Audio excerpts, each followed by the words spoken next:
हडसणी फाटा येथे गावकऱ्यांचे रास्ता रोको आंदोलन। हदगाव तालुक्यातील हदगाव तामसा रोड लगत असलेल्या हडसणी फाटा येथे ग्रामस्थांच्या वतीने रास्ता रोको आंदोलन करण्यात आले। या ठिकाणी असलेले बस थांबे आणि वळणाचा रस्ता यामुळे वारंवार अपघात होत असल्याचा आरोप करत गावकऱ्यांनी तीव्र नाराजी व्यक्त केली। हडसणी फाटा येथे बसस्थानक मुख्य रस्त्यावरच असून परिसरात वाढलेल्या झाडाझुडपांमुळे समोरून येणारी मोठी वाहने दिसत नाही, त्यामुळे अनेक गंभीर अपघात झाले असून काहींना जीवही गमवावा लागला आहे, असं आंदोलकांनी सांगितले। बस थांबा तात्काळ मागे हलवावा, पुलाचे कठडे पूर्णतः भरावेत, तसेच रस्त्यालगतची झाडे झुडपे त्वरित काढावीत, अशा प्रमुख मागण्या यावेळी करण्यात आल्या। मागण्या मान्य न झाल्यास आंदोलन अधिक तीव्र करण्याचा इशाराही देण्यात आला आहे। हडसणी फाटा इथे रस्ता रोक आंदोलन करण्यात आला। नेमकं त्या रस्ता रोक आंदोलनाचे आपल्याला निवेदन दिलेलं होतं, नेमकं त्यांची मागणी काय होती आणि काय आपण समोर आता कारवाई करणार आहे? आता या संदर्भामध्ये आपला जो रस्ता आहे हदगाव तामसा भोकर रस्ता जो आहे हा मागच्या 2021 पासून रस्त्याचं रुंदीकरण होऊन आपला रस्ता हा कार्यान्वित आहे। आपल्या रस्त्यावरती गाड्यांची संख्या पण मोठ्या प्रमाणात आहे आणि आपल्या इकडं हडसणीचा साखर कारखाना पण आहे, त्यामुळे या ठिकाणी अवजड वाहनांची पण मोठ्या ठिकाणी इथं गर्दी आहे। आता सध्या ऊसाचा सीझन थोडा क्षमत जरी असला तरी अजूनही बऱ्याच ठिकाणचा ऊस जो आहे ते आपल्या कारखान्यापर्यंत येतो, त्याच्यामुळे तसेच बस असतील किंवा ट्रॅक्टर ट्रॉली असतील मोठ्या वाहनांचा या ठिकाणी असा प्रश्न निर्माण होतो की हडसणी फाटा जो आहे जो आपल्या टर्निंगला असल्या कारणामुळे आपण त्या ठिकाणी लोखंडी कठड्यांची व्यवस्था केलेली आहे की जे वेगाने येणारे जे वाहन आहे हे रस्त्यावरून हे नाही होता बेकाबू न होता रस्त्याच्या खाली पडू नये याच्यासाठी आपण लोखंडी कठड्याची आपण तिथं उपाययोजना केलेली आहे। परंतु या ठिकाणी असं लक्षात येते की अवजड वाहने जे आहे किंवा बस जे आहेत ह्या हडसणी फाट्यातील गावकऱ्यांना उतरत असताना रस्त्यावरतीच थांबत आहे। बसला सेपरेट इथं बस थांबा करणं आवश्यक आहे। बस इथं थांबत असल्यामुळे रस्त्याची एक लेन जी आहे ही बिझी होत आहे आणि पुढची आणि मागची जी वाहनं आहेत ही पुढची आणि मागची वाहनं जी आहेत ही रस्त्यावरती थांबत आहे आणि त्यांना अतिशय वेगाने येणारे वाहने आहेत ते बेकाबू होऊन अपघाताची इथं संख्या वाढत आहे असं इथं लक्षात येत आहे। गेल्या हप्त्यामध्ये 2 गरीब घरचे कुटुंबाचे करणारे धरणारे सगळे ते होते, तर ते 2 जगाचा अपघात झाला आणि जागेवर मृत्यू झाला। त्याच्यावर तुम्ही एका जणाला काहीतरी मदत केली आणि दुसऱ्याला आपण केव्हा मदत करणार? आता याच्यामध्ये पहिला विषय अपघाताचा तुम्ही मांडलेला आहे।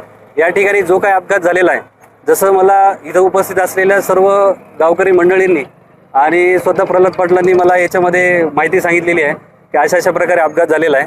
पण याच्या संदर्भामध्ये मी आपले जे स्थानिक पोलीस ठाणे आहे त्याच्याकडून या अपघाताच्या संदर्भामध्ये अजून जी काही डिटेलमध्ये माहिती आहे, सविस्तर माहिती आहे, तो अपघात कशा प्रकारे झाला, अपघात होण्याचं नेमकं कारण काय आहे, अपघात होत असताना जे काही वाहनाचा अपघात होता का कशाचा अपघात होता याच्या संदर्भामध्ये मी पुढील माहिती घेऊन त्याच्यावरती भाष्य करू शकतो।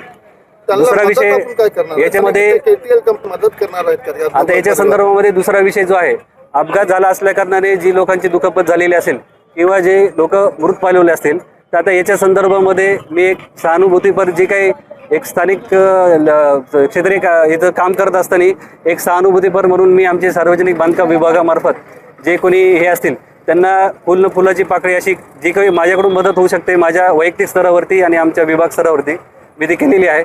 बाकी जे कन्स्ट्रक्शन किंवा रस्त्याच्या कंपनीचे जे आहेत यांनी आपण त्यांना बाकी रस्त्याच्या उपाययोजना आणि इतरही आपण त्यांना सूचना दिलेल्या आहेत।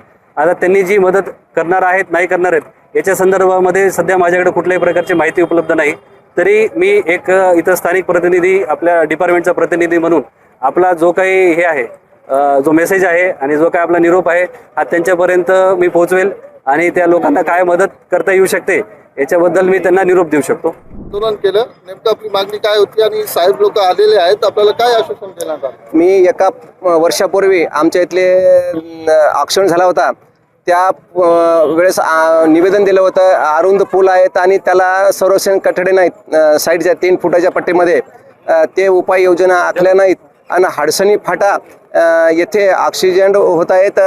4 वर्षापासून तणकटाची साफसफाई केली नाही। 4 वर्षापासून मी संबंधित कार्यालयाला सार्वजनिक बांधकामाला पत्र देऊन कळवलं आहे।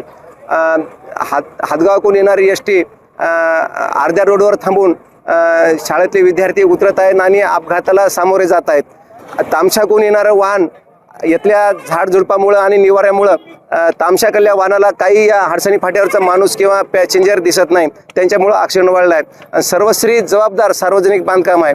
ठेकेदारावर आम्ही पत्र काढलं म्हणतात, ठेकेदाराला पत्र काढलं, पण 4 वर्षापासून का साफसफाई केली नाही हे आमचा त्यांना सवाल आहे. त्यांनी त्यांचं उत्तर द्यावं. आम्ही असे काही उपाययोजना सांगत असताना संबंधित अधिकारी आमचा फोन उचलत नाही आणि रिसीव्ह करत नाही. आम्ही एखाद्या मोठ्या कार्यकर्त्याच्या माध्यमातून त्यांना सूचना देण्यासाठी आम्ही फोन केला असता, त्यांचासुद्धा फोन रिसीव्ह करत नाहीत. आम्ही सांगावं कोणाला? मग आम्हाला नाईलाजानं आज निवेदन देऊन रस्ता रोको करावा लागला. आज आम्ही ठेकेदाराच्या चुकीमुळे ॲक्सिडेंट झाला आहे. त्या ॲक्सिडेंटला एका मयताला भरपाई साहेबांनी फुल नाही फुलाची पाकळी दिली, तसेच दुसरा एक मयत आहे, तशीच त्या मयताप्रमाणे या मयताला फुल नाही फुलाची पाकळी द्यावा.